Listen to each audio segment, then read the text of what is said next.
Hello Broncos, this is Bryden Black with the Arbiter's ASBSU update. Last Wednesday on September 28th, a total of 4 bills and 4 resolutions were discussed, with 2 bills and 3 resolutions passing in both the Senate and Assembly. ASBSU Bill number 1 was a $935 bill regarding Zoom equipment that would have made ASBSU meetings hybrid, and Bill number 3 had to do with purchasing $275 worth of polo shirts for ASBSU members. Both bills were withdrawn. ASBSU Bill number 5 was passed by both the Senate and the Assembly. This bill will allocate $65 to the ASBSU Executive Council for a local political debate planned to be held on campus November 1st from 7 p.m. to 9 p.m. So far, only Republican candidates for the Senate and legislature have accepted the invitation. Bill number 6 was passed by both the Senate and Assembly. It will allocate $945 for ASBSU Executive Council officers to travel to Lewis and Clark State College in Lewiston, Idaho for the Idaho State Board of Education meeting on October 19th through the 20th. In resolution news, resolution number 1 was amended and passed in both the Senate and the Assembly on September 14th. The bill has to do with concerns over campus visitors, requesting among other points that all visitors act in accordance to university policies while visiting campus and not approach students who do not display clear interest in speaking with them.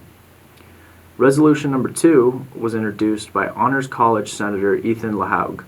It called for an ASBSU Constitutional Convention. The resolution was withdrawn by a majority vote of the entire Assembly. LaHogue said last Wednesday that this resolution was withdrawn for what he described as non-constructive and accusatory language.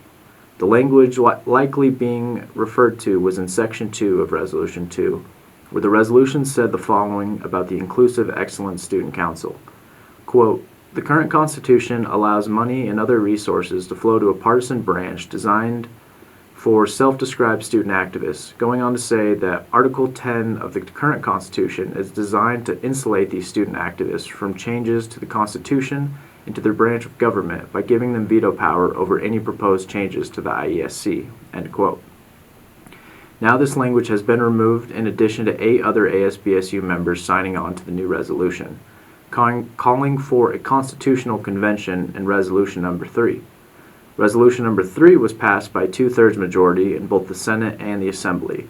The aim of the Constitutional Convention is to correct substantive errors such as problems with how the Senate is apportioned to minor troubles with such as grammatical mistakes and typos.